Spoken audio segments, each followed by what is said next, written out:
Assalamualaikum warahmatullahi wabarakatuh. Perkenalkan, nama saya Nunung Nurjana dari kelas IPA 2018. Saya akan menjawab pertanyaan UTS mata kuliah Tafsir Tarbawi. A'udzu billahi minasy syaithanir rajim. Bismillahirrahmanirrahim. Wa idza qala rabbuka lil malaikati inni ja'ilun fil ardi khalifah qalu ataj'alu fiha may yufsidu fiha wa yasfiku dima wa nahnu nusabbihu bihamdika wa nuqaddisu lak. Qala inni a'lamu ma la ta'lamun.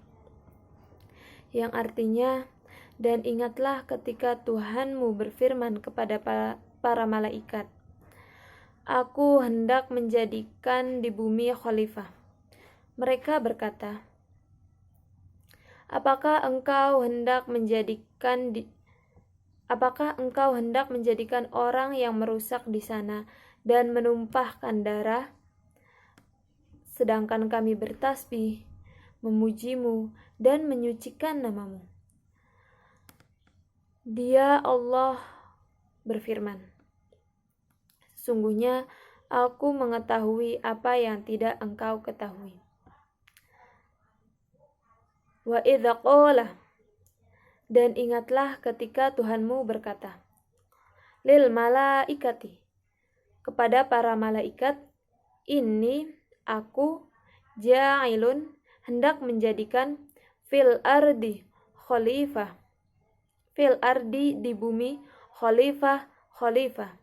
Qalu, mereka berkata, ataj'alu fiha, apakah engkau hendak menjadikan may yufsidu, orang yang merusak, fiha, di sana, wayasfiku, dan menumpahkan ad-dima, darah, wa nahnu, sedangkan kami, nusabbihu, bertasbih, bihamdika, memujimu, wa nuqaddisu lak, dan menyucikan namamu.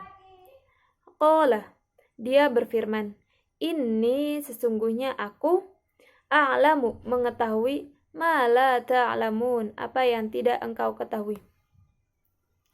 Dari penjelasan ayat tersebut, bahwa manusia itu lebih unggul daripada para malaikat, yang dimana manusia itu sebagai khalifah. Khalifah adalah orang yang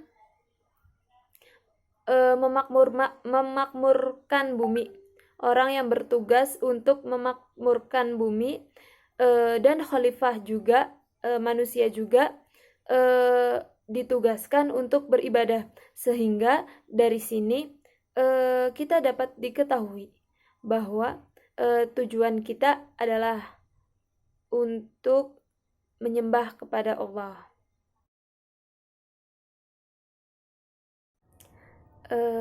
Soal nomor 2, jawabannya adalah tarbawi. Tarbawi merupakan proses untuk menumbuhkan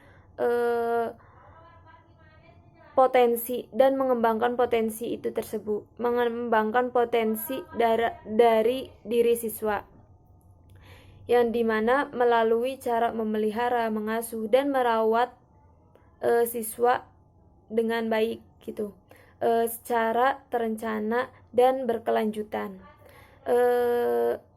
Yang selanjutnya adalah taklim. Taklim ini adalah proses dari yang tidak tahu menjadi tahu, seperti yang dijelaskan pada soal nomor 1, yaitu tentang Adam. Adam di sini tidak tahu nih nama-nama benda. Dari sini Allah memberitahu nama-nama benda tersebut. Jadi gitu. Terus yang selanjutnya adalah tazkiyah. tazkiyah merupakan penyucian diri atau memurnikan jiwa gitu, yang dimana proses ini yang dimana tazkiyah ini adalah proses pertumbuhan dan pengembangan siswa sehingga siswa itu menjadi murni dan bersih dari segala sifat yang dengki itu. Terus selanjutnya adalah ta'dib. Ta'dib ini adalah proses pendidikan yang dimana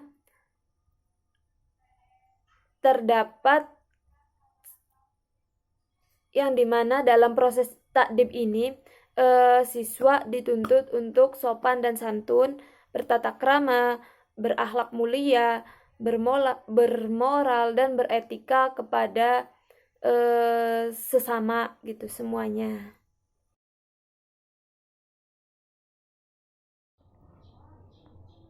Selanjutnya adalah tentang 9 prinsip pendidikan menurut A'am Abdussalam.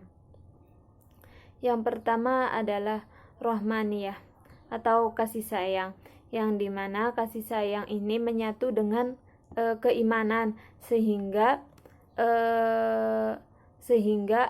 dalam di sini tuh ada kesungguhan dan ketulusan. Terus yang kedua adalah takamuliyah atau keterpaduan. Nah, di dalam pembelajaran ini tuh harus mengembangkan jasmani, akal, rohani secara terpadu apabila diarahkan kepada hal-hal yang ilahiyah. Terus yang ketiga adalah prinsip syumuliyah atau komprehensif gitu, yang dimana prinsip ini tuh mencangkup dimensi individu, sosial, ilmu, dan amal, baik itu dunia dan akhirat. Terus yang selanjutnya adalah prinsip wasaliyah atau kemediaan. Nah,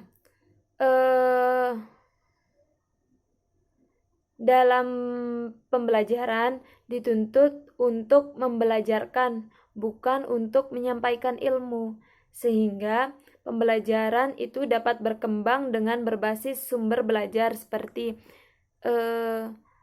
media atau sarana yang lainnya gitu. Yang kelima yaitu prinsip tawazuniyah atau keseimbangan. Nah, yang dimana prinsip ini tuh lebih mengembangkan antara kehidupan dunia dan akhirat tuh. Terus prinsip istimariyah atau kontinu. Nah, dalam proses pembelajaran berlaku secara terus-menerus sepanjang hidup manusia. Jadi dari buayan sampai liang lahat. Gitu. Terus yang selanjutnya adalah prinsip waqi'iyah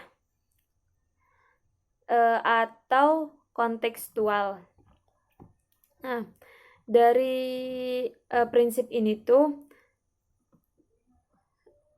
lebih menekankan pada konsep pembelajaran kontekstual, yaitu konsep yang membantu guru mengaitkan antara materi yang diajarkannya dengan realita dunia siswa itu, yang dimana siswa itu didorong untuk membuat hubungan antara pengetahuan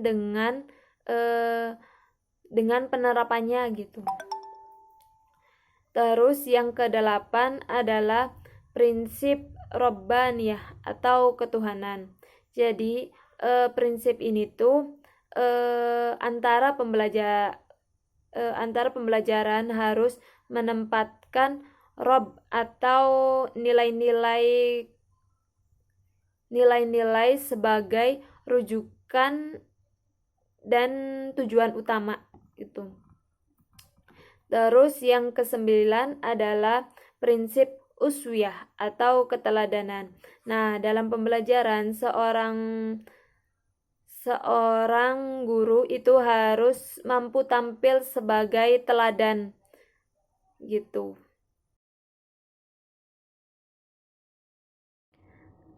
Selanjutnya yaitu Iqra sebagai paradigma pembelajaran mengandung 3 makna pokok. Yang pertama yaitu pengakuan eksistensi manusia sebagai makhluk pembelajaran. Nah, dari kata Iqra sendiri yang artinya bacalah, yang dimana Allah memberikan potensi kepada manusia untuk membaca karena karena mustahil Allah memerintahkan manusia untuk membaca tapi manusianya tidak bisa membaca gitu. Pasti Allah juga memberikan potensi kepada manusia untuk membaca. Yang kedua adalah pengakuan semua etnis sebagai sumber belajar gitu ya. Nanti ada di sini. Yang dimana di situ tuh menjelaskan bahwa Iqra yang artinya bacalah. Jadi di situ tuh Allah tidak menyuruh manusia itu untuk membaca aja gitu, membaca Al-Quran atau membaca buku-buku gitu.